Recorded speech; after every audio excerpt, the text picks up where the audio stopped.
bahwa halal bihalal ini adalah prestasi orang Nusantara membuat Islam jadi indah. Jadi Islam itu jadi indah karena kepinterannya orang Indonesia.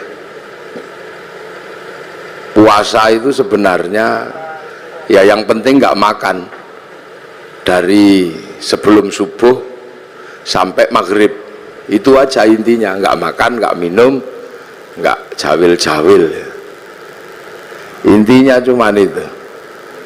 Tapi orang Indonesia jadi pintar, jadi indah, karena Indonesia ini mataharinya jarang dilihat tumbuhnya secara langsung karena terhalang oleh pohon.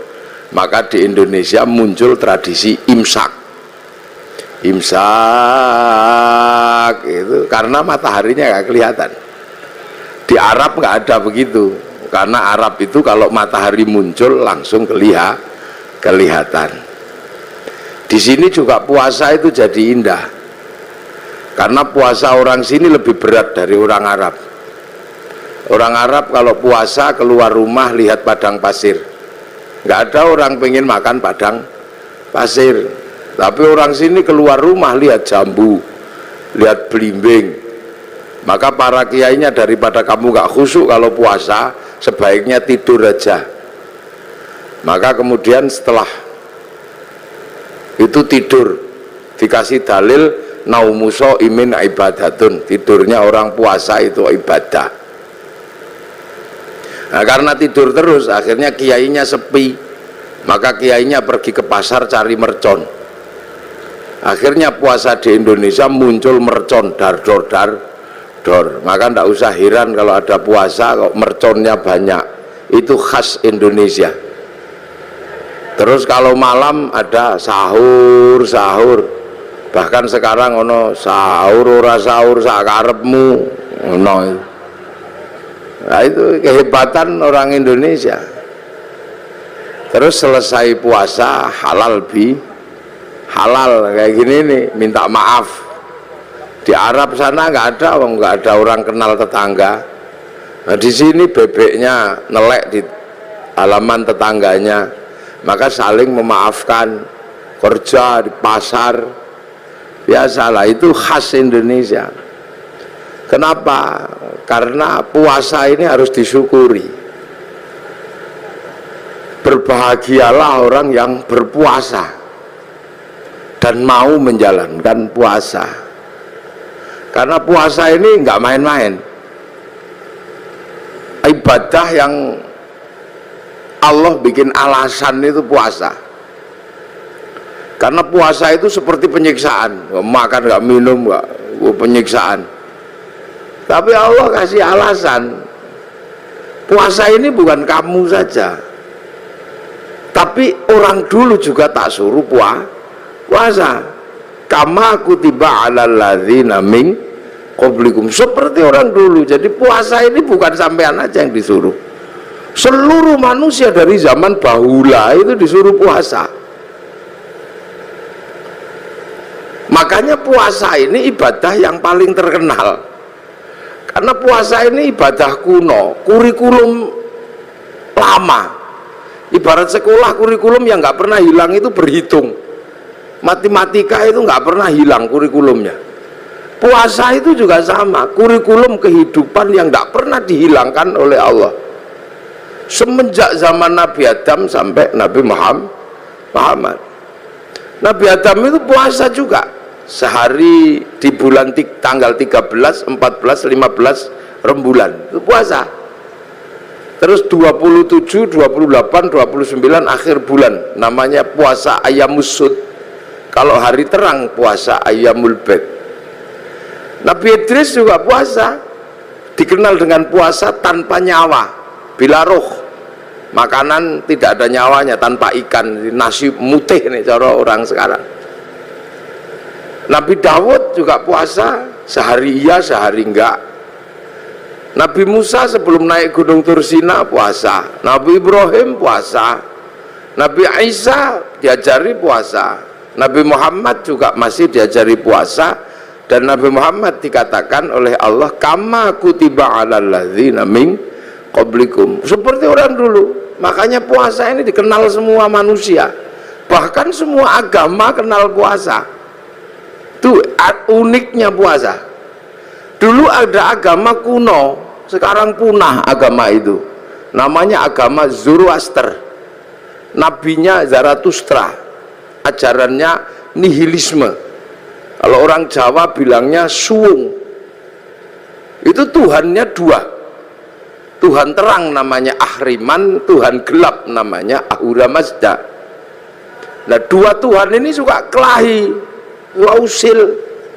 Tuhan terang penguasa matahari, Tuhan gelap penguasa rembulan. Kalau dua Tuhan ini kelahi, Tuhan terang kok kalah gerhana matahari. Orang Zoroaster puasa 3 bulan. Kalau Tuhan gelap kalah gerhana matahari, puasa 40 harian gitu. Puasa. Ini orang Zoroaster. Cuman agama Zoroaster itu punah, berganti menyembah api, yang akhirnya di dalam Al-Quran dikenal dengan Majus atau Majusi. Cuman agama Majusi ini punah juga karena raja terakhir Majusi namanya Rustum yang ada di Persia sana masuk Islam. Raja Rustum ini anaknya dinikahkan dengan anak Sayyidina Ali bin Abi Thalib, namanya Sayyidina Husain, lahir Sayyid Ali Zainal Abidin. Nah, karena masuk Islam kemudian orang Majusi tidak lagi menyembah api. Cuman orang Majusi kalau menyembah api, apinya ditaruh di bangunan tinggi panjang, itu namanya Manaro. Sehingga kemudian setelah nyembah Allah, apinya dibuang, Manaronya ditaruh di depan masjid. Akhirnya masjid orang-orang ex Majusi punya Manaro. Begitu seluruh kaum muslimin lihat masjid orang Persia punya Manaro kok bagus, maka kemudian seluruh kaum muslimin berlomba-lomba bikin Manaro di depan masjid, yang akhirnya sampai Surabaya jadi Menoro. Di puasa. Lu ini Islamnya begitu. Kalau masjid khas Arab yang asli ya kotak tutupnya pelepah kurma. Menoro itu, menara itu dari tradisi Majusi dulu. Kubahnya itu ketika Islam ketemu dengan Nasrani yang di Konstantinopel, kemudian punya masjid ada kubahnya itu sumbangan dari gereja dulu. Makanya kubah masjid sama kubah White House itu sama, kubahnya istananya Presiden Amerika ya sama kubah. Lah itu orang Majusi. Orang Hindu juga disuruh puasa. Jadi Hindu juga mengenal puasa, namanya upawasa. Upawasa itu nggak makan, nggak minum, nggak menyentuh perempuan, untuk persiapan muksa. Muksa itu mati terbaik ala Hindu, hilang raga dan sukmanya, hanya bisa dilakukan oleh orang Brahmana. Kalau orang kesatria nggak bisa hilang, maka dibakar, dingaben. Kalau di bawahnya ada kasta namanya Wisya, pegawai negeri. Nah, sampean-sampean pegawai ini kastanya Wisya, itu dibakar matinya kalau sudah punya uang. Kalau baru punya uang nabung dulu. Nah, di bawahnya ada Sudra. Sudra ini petani, pedagang, itu Sudra, tukang las, itu Sudra. Nah, di bawahnya ada kasta namanya Paria, pengemis. Ini matinya nggak ada yang ngurus. Di bawahnya ada Kuca. Kuca ini tukang ngutil. Jadi hidupnya ngentit. Apa itu? Tukang motong bansos lah kalau ininya. Itu Kuca. Itu matinya juga nggak ada yang ngurus. Di bawahnya ada Meleka, maling. Kalau ketahuan lari. Tapi di bawahnya ada namanya Candala, maling kalau ketahuan berani. Nah, ini begal itu. Nah, ini nggak ada yang ngurus. Nah, makanya mati terbaik itu muksa. Supaya bisa muksa melakukan upawasa, nggak makan, nggak minum, nggak menyentuh perempuan. Nanti tubuhnya mengecil, kecil, lap, hilang, imaterial. Itu namanya muksa. Tapi waktu itu banyak yang gagal. Sudah mengecil, ingat istrinya, maka macet jadi jenglot atau Bathara Karang itu. Makanya kalau ada yang ketemu jenglot jangan dijual mahal, itu produk gagal mukso. Itu asalnya begitu. Makanya dulu terus orang-orang di sini mengambil ajaran yang lebih mudah, bukan menahan hawa nafsu tapi ngumbar hawa nafsu. Namanya ajaran Bhairawa Tantra. Itu upacaranya namanya pancamakara, laki perempuan utuh kabeh melakukan hubungan seks bebas sak mlengere. Sisane sekarang di Gunung Kemukus Boyolali itu. Terus minum arak sak mlengere itu. Perutnya biar kenyang, kasih makan makanan termasuk tumpeng. Nanti biar kalau sukmanya pergi, tubuhnya masih ada, namanya ngerogo sukmo, kasih makan daging manusia, maka tukul sumanto. Akhirnya orang di sini mampu punya ilmu ngerogo sukmo. Sukmane pergi diajak nyolong, namanya ngepet. Sukmanya pergi dijak mateni wong, namanya santet. Dijak mencintai perempuan, namanya pelet. Nah, itu kuat sekali ajaran itu. Sehingga dengan ajaran Bhairawa melalui lautan Kertanegara sanggup menaklukkan Mongolia, menjadi negara terkuat di dunia, penakluk 2/3 dunia. Itu karena penganut Bhairawa. Itu Pelindo sekarang lah, pakai pelayaran. Itu makanya dulu terus paling berat itu Islam masuk ngadepi yang ini. Maka didatangkan ulama Persia namanya Sayyid Samsuddin Al-Baqir Al-Farsi, tapi lidah Jawa, lidah Hono Coroko. Maka nyebut Sayyid Samsuddin Al-Baqir Al-Farsi meleset dari Syekh Subakir itu. Lidah susah orang Jawa. Sayyid Jamaluddin Al-Husaini Al-Kabir jadi Syekh Jumadil Kubro. Karena lidah Hono Coroko itu kan susah. Alhamdu keluarnya Al-Kamdu. Ya Hayu ya Qayyum ya Kayuku ya Umu. Robbil Alamin keluarnya Robbil Ngalamin karena punyanya Monggo Botongo. Gak punya dot, punyanya lo, maka Ramadan keluarnya Romlan. Nah, makanya orang-orang ini datangkan Syekh Subakir ini ngadepi orang Bhairawa. Nah, orang Bhairawa akhirnya lari ke Banyuwangi sana, dipimpin Menak Sembuyu Bajul Sengoro. Nah, di sana diajar sama muridnya Syekh Subakir namanya Maulana Ishaq. Makamnya di Kemantren Lamongan itu. Akhirnya Menak Sembuyu nyerah. Anaknya yang perempuan dikasihkan sama Mbak Ishaq, lahir Raden Ainul Yakin Sunan Giri, makamnya Gresik. Maka orang Bhairawa hilang, lari ke Bali. Tapi lama-lama tumbuh lagi orang Bhairawa di Kediri, nyembah patung Totok Kerot di daerah Pagu Pamenang, tempat moksanya Joyoboyo. Diajar sama Sunan Bonang, akhirnya nyerah. Lah begitu nyerah, ya sudah, kamu muternya tetap gak apa-apa, laki perempuan tapi jangan nudo, pakai baju. Arak diganti teh, kopi atau air putih. Tumpeng karena itu halal nasi gak apa-apa. Ingkung manusia diganti ingkung pitik. Mantra ngrogo sukmo diganti kalimat tauhid la ilaha illallah. Makanya kemudian ada Indonesia punya tradisi tumpengan. Itu yang dandani namanya Sunan Bonang. Nah, Sunan Bonang mengajarkan kepada Sunan Kalijogo muridnya untuk disebarkan di seluruh Jawa. Sunan Kalijogo mengajarkan pada muridnya namanya Sunan Geseng. Sunan Geseng mengajarkan pada muridnya namanya Mbah Abdul Halim Pangeran Benowo Surabaya sini.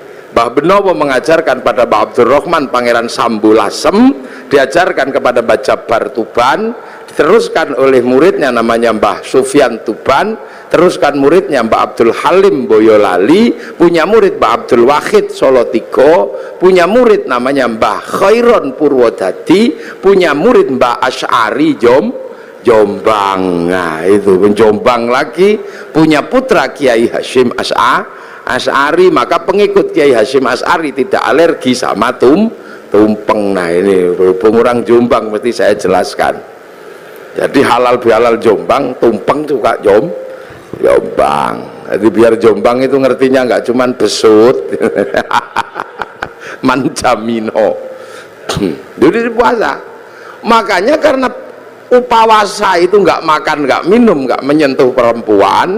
Makanya ketika Islam datang membawa tradisi nggak makan, nggak minum, nggak menyentuh perempuan, namanya Syahrus Siam, kok seperti upawasa, maka orang Indonesia menyebutnya bulan puasa. Jadi kalau sampean pengen tahu kenapa Ramadan kok disebut bulan puasa, karena dulu ada namanya upawasa, nggak makan, nggak minum, nggak menyentuh perempuan, makanya kemudian Syahrus Siam disebut bulan puasa karena dulu upawasa.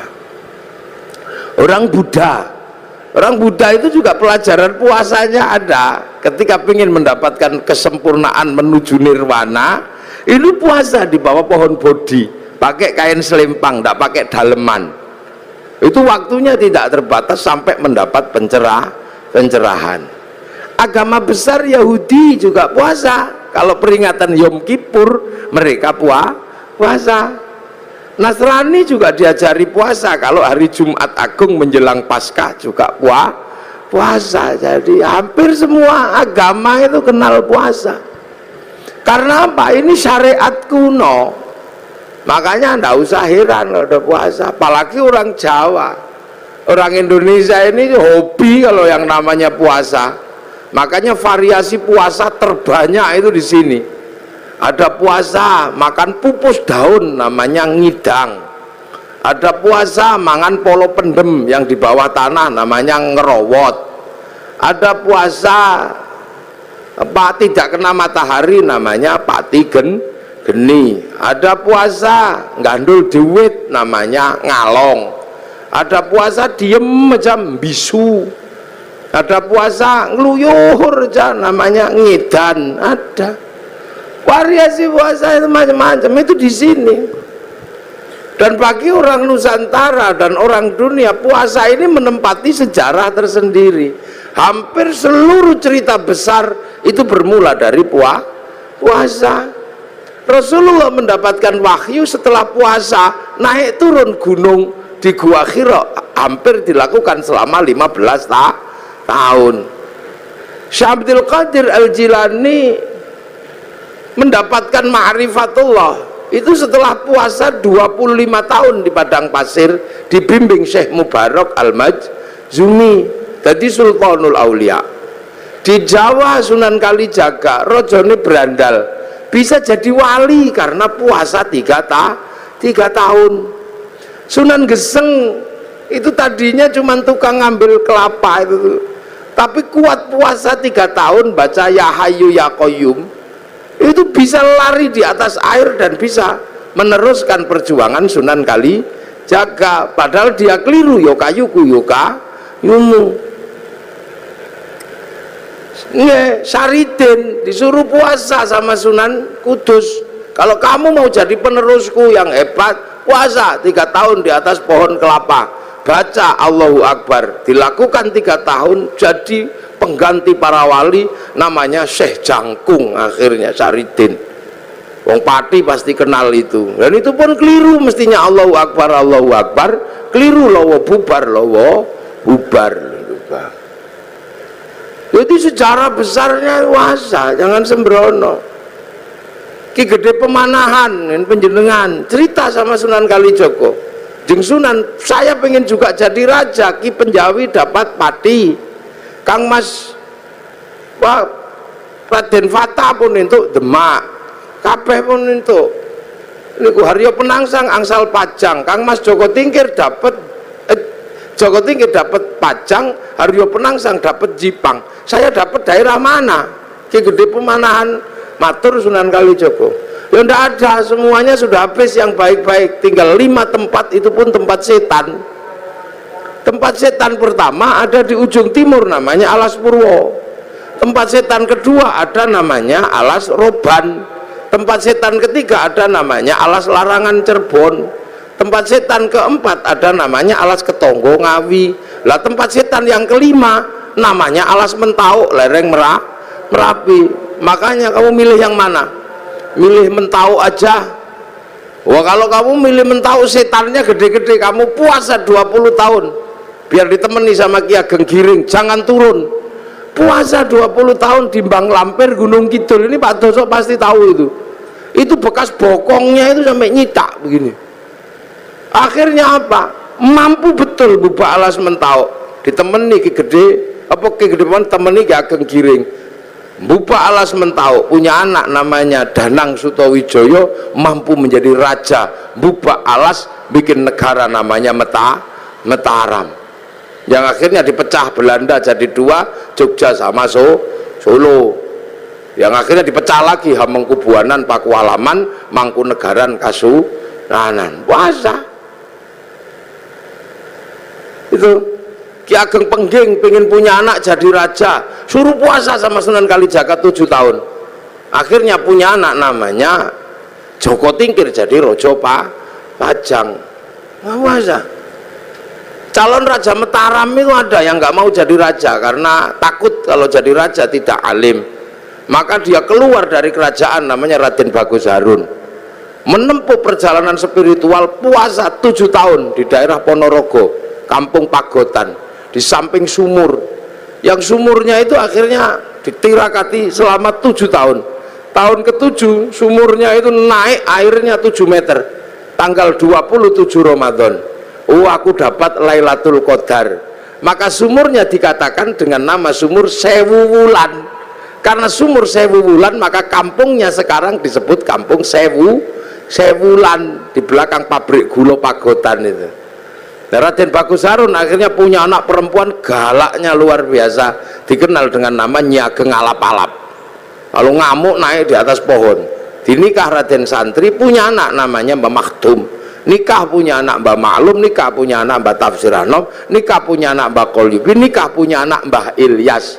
Mbah Ilyas menjadi kandepak pertama di Surabaya. Punya anak perempuan galak namanya Nafiqoh, dinikah sama Kiai Hasyim Asy'ari, punya anak Kiai Wahid Hasyim, nikah sama Nyai Solikah binti Bisri Sansuri Jombang, punya anak Abdurrahman Wahid. Benar-benar terjadi seorang ulama jadi presiden walaupun 2 tahun luwung. Cara puasa. Makanya kayak Lirboyo itu, pondok besar Lirboyo itu ketika Kiai Mbah Manap mau mendirikan Lirboyo, wong itu pusatnya berandal, suruh puasa, ngerowot, jangan makan yang di atas tanah, makan umbi-umbian. Dijalankan selama 56 tahun. Makan uwi, tahu uwi? Ngerti nggak uwi? Uwi umbi-umbian gede itu. 56 tahun makan uwi, sampai akhirnya uwinya hilang, dicuri gendruwo. Nah, akhirnya diganti gadung sama Mbah Manap, akhirnya gadungnya dicuri gendruwo. Akhirnya karena makan gendruwo, gendruwonya makan gadung, akhirnya jam 12 malam gendruwonya mendem. Angin ribut terjadi di Lirboyo, pondoknya ambruk karena ada gendruwo makan gadung. Akhirnya sama Mbah Manap dikasih minum minyak jarak, terus sembuh. Kasih tugas nimba untuk air mandinya santri, pakai singgot pring panjang, itu nyinggot namanya. Nah, maka di Lirboyo dulu zaman mondok, sampai kalau tahu itu ada kriat-kriut itu gendruwo nimbo. Nah, tapi sekarang gendruwonya pensiun karena Lirboyo sudah punya sanyu. Pensiun. Luar besar. Tuh. Makanya di Jogja ada orang menempuh jalan puasa, namanya Sukira. Ini Pak Doso ya. Sukira ini perempuan biasa, tapi punya cita-cita pengen punya anak jadi raja. Padahal bukan tetangganya raja, istri raja juga bukan. Maka tetangganya olok-olok, paling anakmu nanti jadi presiden, apa jadi raja di ketoprak. Tapi Bu Sukira nekat puasa 9 bulan sambil ya Allah pengen punya jadi raja, ya Allah. Itu 9 bulan anaknya lahir, laki-laki keriting jemblok gitu, dikasih nama Soeharto, itu jadi presiden 32 tahun. Nah, itu makanya dulu jalan puasa ini banyak ditempuh oleh nenek moyang kita. Pengen istri cantik kok ditolak, orang dulu puasa. Masuk masjid kalau santri baca ya Rahmanu ya Rahim, 7 hari 7 malam I love you.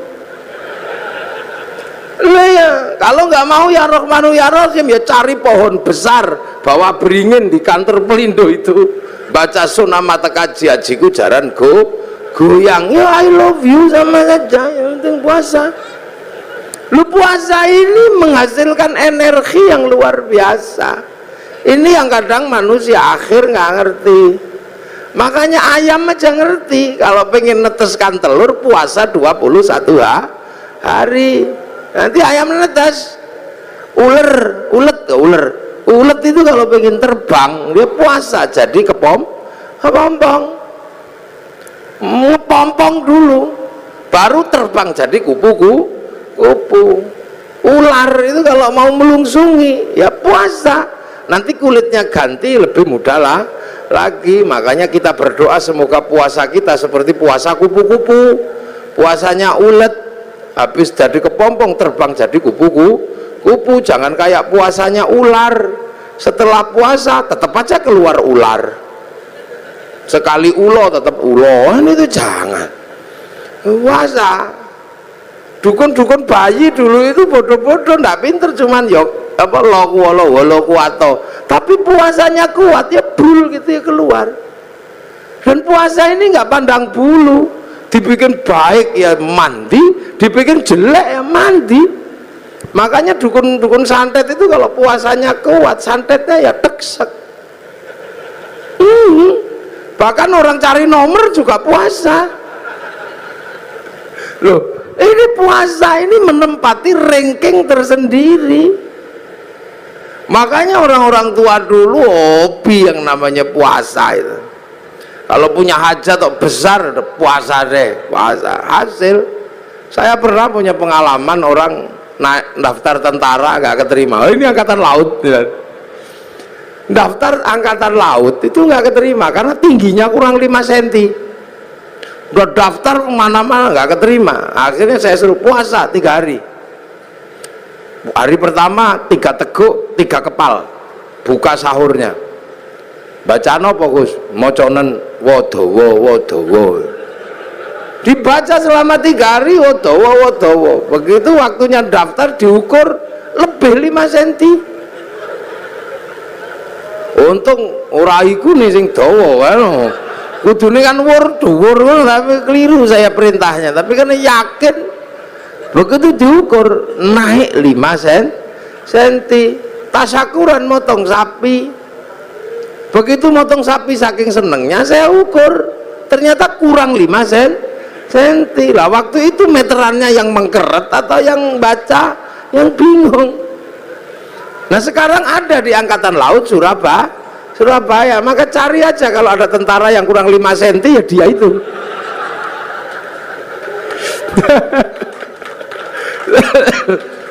Ini puasa. Makanya nenek-nenek moyang kita kuat-kuat. Nah sekarang begitu puasa itu menakutkan, maka orang ini jadi lemah. Jadi lemah.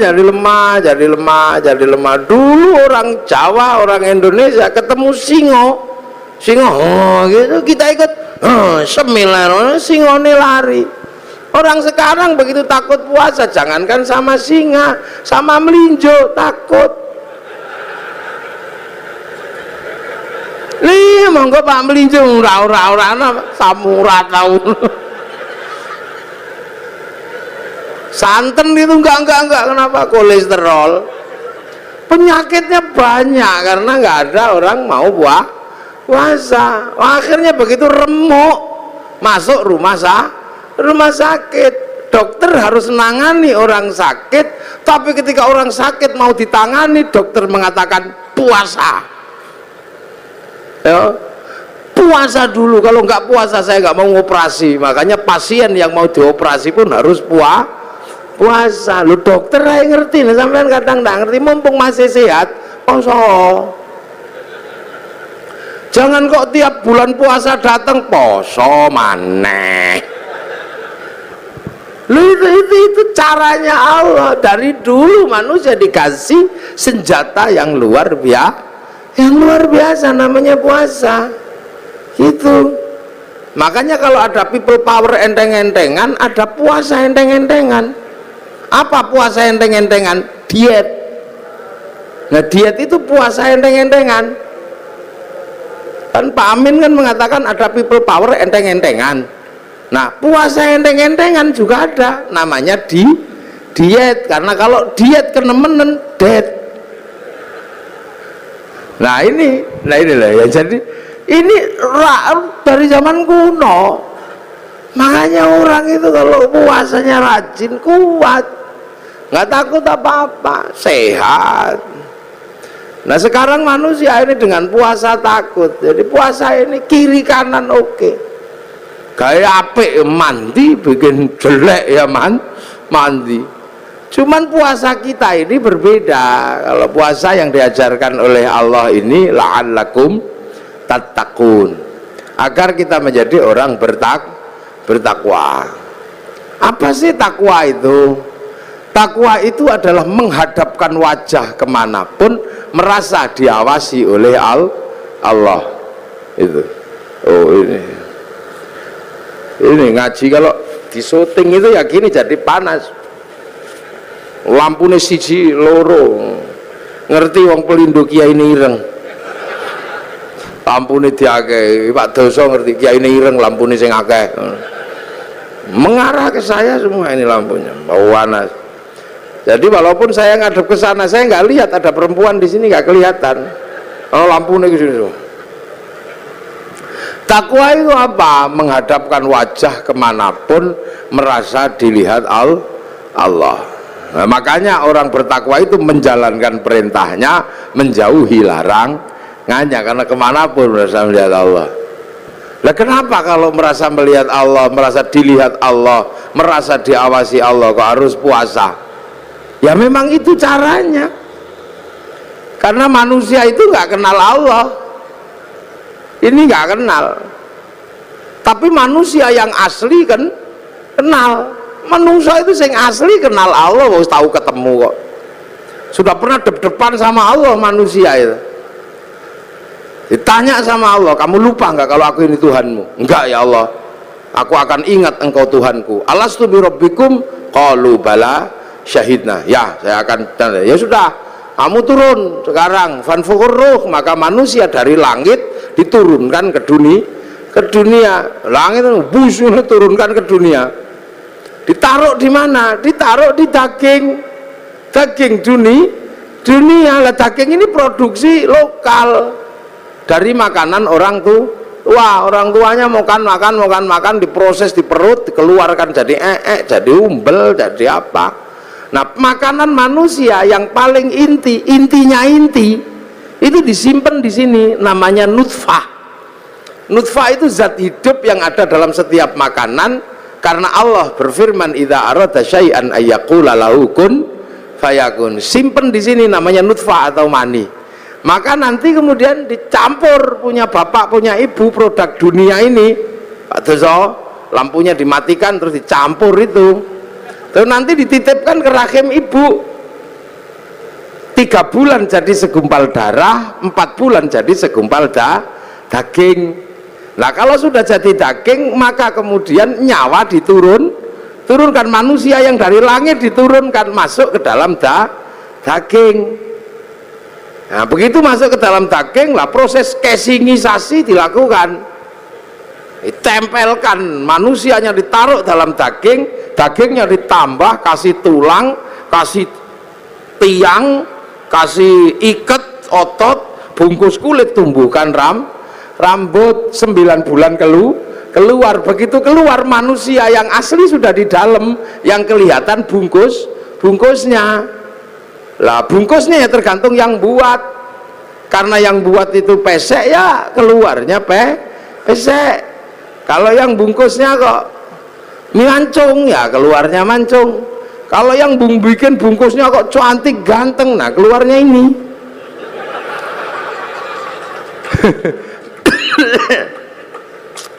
Lah ini maka perempuan itu tempat menanam itu menumbuhkan. Makanya Islam mengajarkan nisa hukum harsul lakum, perempuanmu untuk menanam. Proses casingisasi di perempuan. Makanya perempuan itu seperti sawah. Ini sawahnya laki-laki ini yang punya sawah. Nah sawah itu untuk nanam. Makanya kalau pengen tanamannya bagus, sawahnya harus bersih, jangan kok penuh sampah, jangan penuh kotoran, jangan terlalu banyak rumput liar. Makanya biar sawahnya bersih, laki-laki punya tugas membersihkan sawah, belikan lipstik, belikan gelang, masukin salon. Itu loh, bener itu, sampean yang punya sawah ini harus bersih, harus tampil cantik biar tumbuhannya bagus. Sawah nggak boleh kering, sawah harus selalu basah dan selalu dipupuk. Nah, perempuan juga harus selalu senang hatinya. Makanya agar perempuan senang hatinya, dia harus selalu dikasih uang. Loh, yang laki-laki dengerin, jangan kau terpura-pura nggak denger. Iya, ini yang perempuan ini, karena sawah harus selalu basah dan senang.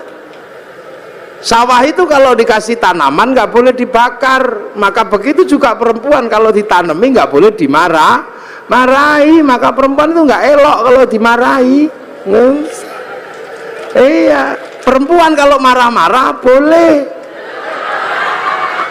karena perempuan itu kalau marah-marah sebenarnya lagi buang sampah. Lebih bener, perempuan itu buang sampah karena kehidupan perempuan itu lebih susah dari laki. Perempuan itu pusing, makanya perempuan itu stres. Saya pernah jadi perempuan sehari aja nggak kuat. Iya, saya pernah jadi perempuan sehari nggak kuat gara-gara saya ribut sama istri saya. Ribut itu perkaranya apa? Perkaranya anak. Saya pulang ke rumah itu berantakan. Saya ngomel sama istri saya, ya dede sing rewang sakmene akeh, sudah banyak yang rewang, santri sakmene kok yo masih rusuh kayak gini. Mungkin lagi head kayaknya istri saya, langsung mantap itu, Mas jangan gitu, sampai nggak pernah merasakan jadi perempuan, anakmu ini ayo gitu, sampai mau kalau jadi perempuan, ya kita mau, saya coba sehari saja nggak apa-apa. Akhirnya teken kontrak saya menjadi perempuan sehari. Begitu jadi perempuan sehari, jam 2 malam istri saya tak suruh pergi. Pergi kamu sana yang jauh, jangan kelihatan kalau anak bangun. Ini ada uang 10 juta, ajak temanmu sana. Loh iya, uang saya mau jadi perempuan, saya tak kasih uang 10 juta, suruh pergi sama teman-temannya. Kamu makan harus habis itu, ajak habisin makan. Tapi nanti kalau saya telepon karena nyerah, kamu harus cepat pulang. Hitam di atas putih ini saya terjadi. Namanya juga saya juga emosi. Akhirnya pergilah dia. Subuh bangunkan anak, saya contoh istri saya pidatoni anak saya, nggak bangun, kenungker gini. Biasanya istri saya kalau anak nggak bangun dicubit, ikutlah saya nyubit. Kalau dicubit sama ibunya dia bangun, tak cubit ditendang saya. Mulai pusing, nggak mau bangun. Wah, akhirnya saking judeknya anak turun dari ranjang ono sing nggawa pempes, pusing. Terus setengah stres saya udah jam segitu. Terus dimandikan. Biasanya kalau istri saya mandikan kan disemproti satu-satu gitu. Tak semproti, ngamuk karena nggak panas. Katuan sing siji begitu tak panasi, kepanasan. Beratnya itu. Habis itu makan, setelah makan tak suapi satu-satu, saya nyontoh aja. Biasanya kan anak saya dijejer gitu terus disuapi satu. Saya yang nyuapi disembur, jarene kegeden, piringnya diuncal no. Stres, dan saya gagal menyekolahkan anak-anak sampai jam 7 masih ribut gak mau sekolah. Jam 10 itu rumah itu dicat semua pakai lipstik, gambari. Jam 1:30 saya nyerah jadi perempuan. Dek pulang, ampun, menyerah saya. Pulang ternyata istri saya sudah di tetangga gitu, langsung pulang. Iya saya ngerti sampean gak akan kuat, tak cekel tangannya, tak ambung ping pitu gitu saya. Semenjak itu saya tahu bener-bener jadi perempuan itu beratnya luar biasa. Kapok saya. Wis gak kemana-mana, aku mau dadi itu, aku mau dadi lanang iso dolan. Wah. Iya jadi berat. Makanya saya anggap perempuan itu kalau ngomel buang sampah. Dan laki-laki itu tempat sampah. Makanya kalau perempuan kita lagi buang sampah, tempat sampahnya jangan ditutup. nanti dibuang ke tetangga sampahnya, WA-an sama tonggo, pusing kita. Karena laki-laki itu sama anak dan istri lebih memilih istri. Loh iya, anak suami itu lebih sayang istri daripada sayang anak. Mulutnya aja yang sering mengatakan saya lebih mencintai anak dari kamu. Enggak, kata siapa? Laki-laki manapun pasti lebih mencintai istrinya. Buktinya ada. Pulang kerja, anak di pangku tetangga, nggak apa-apa, terima kasih.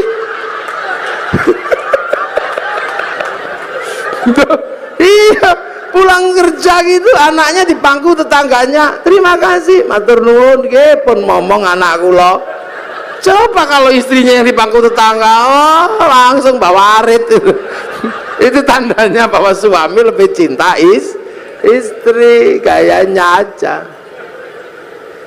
Makanya perempuan kalau ngomel udah biasa, dia lagi buang sampah udah. Dan perempuan kalau lagi emosi harus diredam, karena bahaya kalau perempuan itu emosi nggak diredam, marahnya menjadi-jadi. Saya punya pengalaman meredam istri yang sedang marah, tak kasih contoh. Ini saya pengalaman pribadi, curhat saya, bukan curhat, kasih pengalaman. Istri saya tak suruh dandan, dik dandan yang cantik, karena nanti kawinannya santri. Maka habis subuh dandan sampai jam 7 pagi. Perosoku begitu keluar itu cantiknya luar biasa istri saya itu. Oh cantik itu, pergilah ke pernikahan, bawa anaknya satu, bawa santri satu, namanya Arifin. Begitu sampai di perempatan, ya Allah, di seberang sana ada perempuan cantiknya luar biasa di dalam mobil, rambutnya merah, kacamatanya yang bun-bunan gini. Laki-laki lihat gitu yang merucut, ya Allah Pin, ayu nita itu. Lah begitu saya bilang itu, lupa kalau bawa istri. Saya dicubit dari belakang itu, sakitnya luar biasa. Sampai hari ini masih kerasa sakitnya. Padahal sudah 3 tahun yang lalu. Akhirnya saya bilang, enggak deh, ya enggak mau ngomel, berang dasar matanya laki-laki. Wah, mau ngomong enggak deh, enggak mungkin, saya udah terlanjur ngomong. Wah itu alisnya itu udah letrek semua itu sini udah. Wong nangis, saya menyesal tapi apa guna, udah terlambat. Sebenarnya saya menyesal juga tapi wis kadung cowok sakit, dicakar kelambi belakang saya suwek emang. Diotel, emosi perempuan kok singo kalau udah emosi. Nggak peduli itu. Perempuan itu kalau udah emosi nggak peduli mau dimanapun lagi, cakar. Nah. Akhirnya saya redam, dek. Memang aku tadi lihat perempuan cantik, iya tapi dasar matanya laki-laki. Udah tersembunyi masih bisa dilihat. Iya karena aku laki-laki, dek. Laki-laki itu melihat perempuan cantik tersembunyi apapun pasti tahu, karena aku laki-laki. Kalau aku nggak mampu melihat perempuan yang cantik dan tersembunyi, mana mungkin aku dulu menemukanmu. Itu langsung kendor cubitannya itu. Coba kalau istri saya tak bawa, saya kan bisa nanya langsung itu. Masya Allah, gak boleh emosi. Itu perempuan itu untuk nanam lah, makanya ini sampean-sampean ini jangan lupa, ini sawah, perbaiki sawahnya, kasih lipstik, jangan banyak sampah. Masuk perempuan dasternya modal ojo.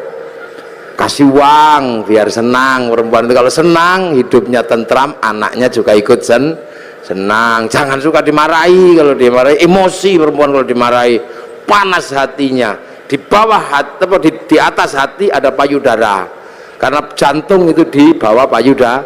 Dan ini jantungnya panas, payudaranya ikut panas, air susunya panas, baterai santan ini belundu, diminum bayi ya bengek. Makanya kalau teteknya nggak sehat, bayinya bengek, maka ada istilah tetek bengek.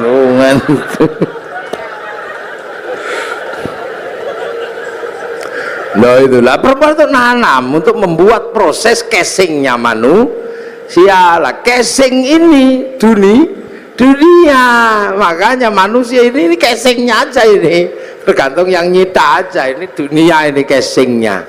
Tangan ini dunia, maka dia senengnya dunia. Mata ini dunia, wong dari produk dunia kok. Makanya tangan laki-laki dimanapun kalau lihat bokong pasti pengen demek. Ini dunia, ndak usah tangan Pak Direktur, tangan Pak Komisaris, sama aja, wong tangan saya juga sama. Ini dunia, ndak usah heran. Tangan ibu-ibu dunia, maka pengen dikasih gelang. Sama aja, yang bedakan remnya tok. Insya Allah kayak kiai ini remnya cakram. Jadi pas direm set itu depan belakang berhenti. Nah rem pelindo ini kan nggak cakram, antromol tadi gitu.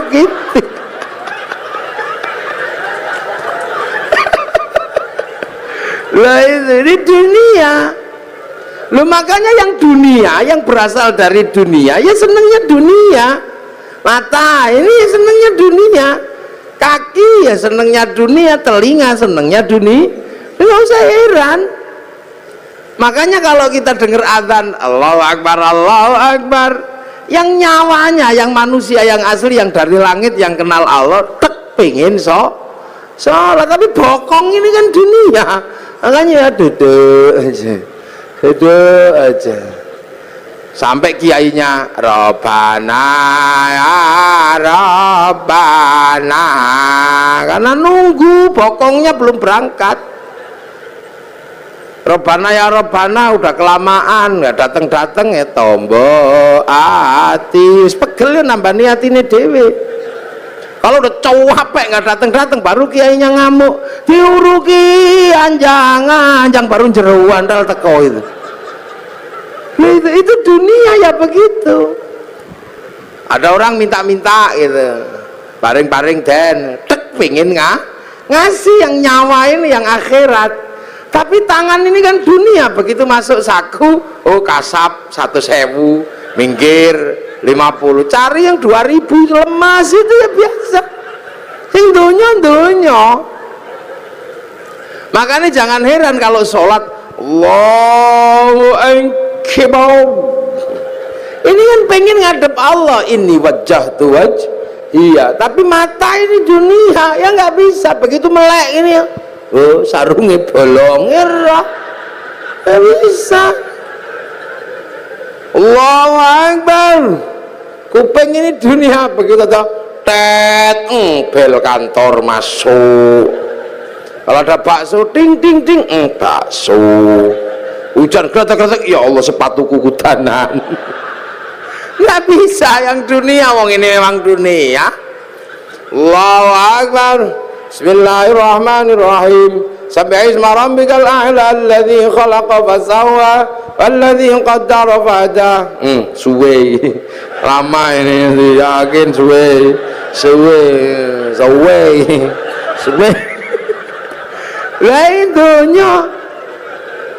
Lah ini dunia, makanya nggak usah heran yang dunia senengannya dunia. Tapi kan ini raga punya tugas menghantarkannya nyawa, sama dengan padi punya tugas mengantarkan beras, sama dengan tebok punya tugas mengantarkan pisang. Lah manusia punya tugas menghantarkan innalillahi wa inna ilaihi raji'un. Makanya nanti tiba-tiba ya sudah, satu saat ini semua akan kembali. Nah yang kembali apa? Ya nyawanya. Yang dari dunia ya dikembalikan lagi ke tanah. Itu balik ke tanah, kubur situ, terus dimakan cacing, bosok, keluak, bosokannya cacing diisep sama rumputnya dimakan sama kambingnya dipotong bikin anak lagi. Lah itu namanya teori rantai makanan. Makanya manusia, padi, pisang sama. Ada waktunya panen. Kalau padi dipanen sama Pak Tani, pisang dipanen Pak Tani, manusia dipanen sama malaikat Israel. Panen aja. Begitu beras diambil, pohon padi yang tidak diurus, dibakar untuk makan sapi. Begitu pisang diambil, pohon pisang ya dibuang ke sungai. Begitu manusia diambil isinya, ya kelontongannya ya dibuang ke kuburan, sama aja. Nah padi walaupun terpisah dari pohonnya, begitu masuk laboratorium tetap ketahuan padi organik atau bukan organik, walaupun sudah terpisah. Orang nggak perlu lihat pohon padinya dulu seperti apa, rekam jejaknya ada di beras. Rekam jejak pohon pisang ada di dalam pisang. Rekam jejak kehidupan manusia ada di dalamnya nyawa. Lho ngono tok. Makanya ya cari rekam jejak yang bagus. Itu tangan ini merekam jejaknya nyawa, mulut muni apa wae rekamannya ada di dalamnya nyawa. Sama kayak syuting itu ngadep saya dari tadi. Itu tugasnya cuma apa? Nyarikan bekal kartu memori. Setelah ngerekam saya, syutingnya dibanting nggak apa-apa. Yang penting memorinya masih ada, diputer keluar gambarnya, sama aja. Manusia juga gitu, makanya cari rekaman yang bagus. Nah, orang tidak mendapat rekaman bagus kalau nafsunya tinggi, egonya tinggi. Lah ego itu ada di dalam jasad, makanya jasad disuruh ngurangi makanannya agar ego jasadnya turun. Makanya kalau mata melihat gini, egonya turun, lihat istri gemuk, alhamdulillah, egonya udah turun, alhamdulillah gemuk, tanpa tak kasih makan 3 hari juga masih hidup. Akhirnya ruhani kita merekam, alhamdulillah. Tangan pegang panas, masya Allah. Tapi kalau ego tangannya tinggi megang telek, oh telek ini ya yang terekam telek. Sendal hilang, kalau egonya sudah turun, sendal hilang, masya Allah. Tapi ini egonya tinggi, sendalnya hilang, waduh sih ya sudah, kambing ini. Akhirnya yang terekam itu kambing. Begitu masuk laboratorium kok ada kambing dipanggil, "Beng, kok kamu ada dalam hatinya orang ini?" "Iya ya Allah, fitnah itu ya Allah." Fitnah itu, hoax itu dulu. Saya nggak terima karena saya difitnah nyuri sendal. Padahal seumur-umur tidak ada kambing nyuri sendal. Dulu itu ada, makanya rekaman ini itu. Pelajaran dasarnya itu sebenarnya. Makanya manusia harus punya rekaman yang baik. Lihat Pak Preskom gini, oh ulang tahun, alhamdulillah beliau belum ada ubannya. Nah kalau yang egonya tinggi, udah setua itu, mesti nggak ada ubannya, pasti semir 1 kilo itu. Akhirnya rekaman disinya semir 1 kilo. Tapi kalau egonya turun, alhamdulillah. Kita ini punya chip namanya nyawa. Sampean jangan lupa, lihat apapun direkam oleh nyawa. Seperti kamera itu, lihat saya gitu, nanti rekamannya ada itu syuting. Kalau musim kampanye ada ada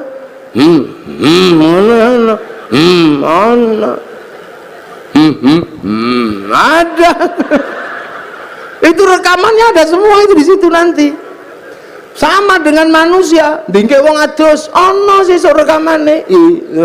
Begitu diputer metu meneh rekamane sampean saumur urip ada. Makanya rekamlah yang bagus. Nah, agar rekamannya bagus, nafsunya harus diturunkan. Lah nafsu diturunkan dengan cara puasa. Makanya orang kalau puasanya ini kuat, nafsu egonya turun. Sebab apa? Orang kalau sudah egonya turun, apa-apa bisa melihat Allah. Ayam naik masjid, itu orang kalau egonya turun, ayam naik masjid, alhamdulillah, masya Allah ada ayam naik masjid, syukur ya Allah terima kasih. Kenapa? Karena kiai akhirnya bisa mempraktekkan bagaimana membersihkan tele ayam dari atas masjid. Ilmu yang demikian sulit membersihkan tele ayam dari atas masjid bisa dipraktekkan karena ada ayam naik masjid. Nah, kalau nggak ada ayam naik masjid nggak bisa dipraktekkan karena kiai tidak boleh bawa telek ke atas masjid. Jadi alhamdulillah ilmu bisa dipraktekkan karena barokah pite itu. Makanya hati-hati, nafsu itu mengingkari Allah. Contoh, ini mudik lebaran. Orang Surabaya ini yang paling seneng dulu itu rujak cingur. Akhirnya karena musim lebaran cari rujak cingur kemana-mana nggak ada, sana nggak ada, kesana nggak ada, sampai seminggu kepengen rujak cingur. Bayangkan rujak cingur saja udah ngiler. Akhirnya pas halal bihalal ke tempatnya Pak Dirut, Pak Doso, ada rujak cingur. Seminggu kepingin rujak cingur, ada. Ya halal, ya silakan makan, tapi hati-hati kalau saya nggak berani makan. Karena itu bisa jadi halal buat jasmani tapi haram buat rohani, karena nikmatnya mesti luar biasa. Wong kepingin seminggu. Begitu setelah dari Pak Doso seminggu kepingin rujak cingur dapat, tiba-tiba besoknya ke tempatnya Pak Pres,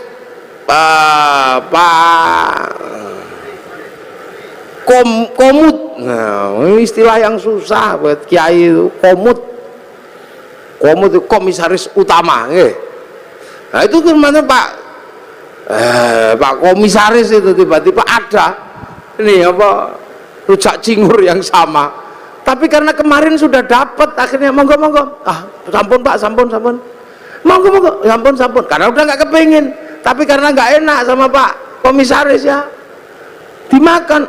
Enak tempatnya Pak Dirut, padahal begitu sampean muni enak tempatnya Pak Dirut, sampean ribut sama Allah.